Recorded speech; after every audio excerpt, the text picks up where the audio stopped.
kivy fanaofaninaka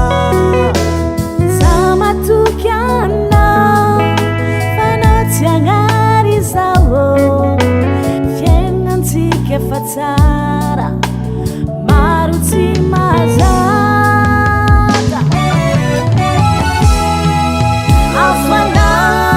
afanananao afafonarô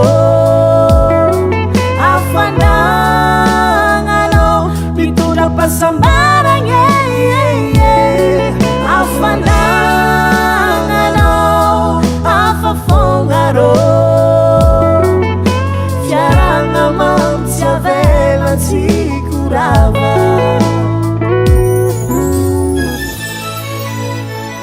Je t'aime. Je pourrais jamais vivre sans toi.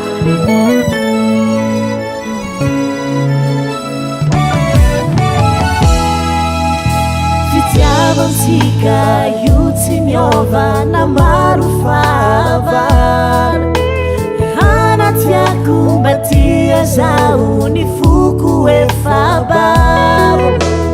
za matoky anao fanao tsy agnary zao fiainantsika efa tsara maro tsy mazaka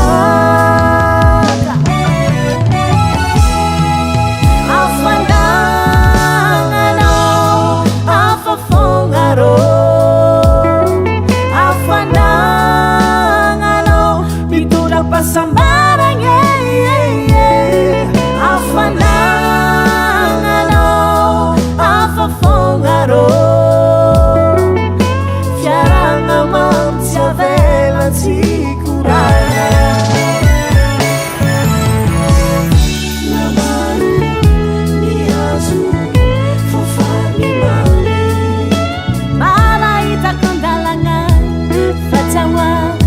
fanao fitiako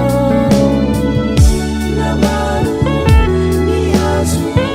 fofanimany tiako anao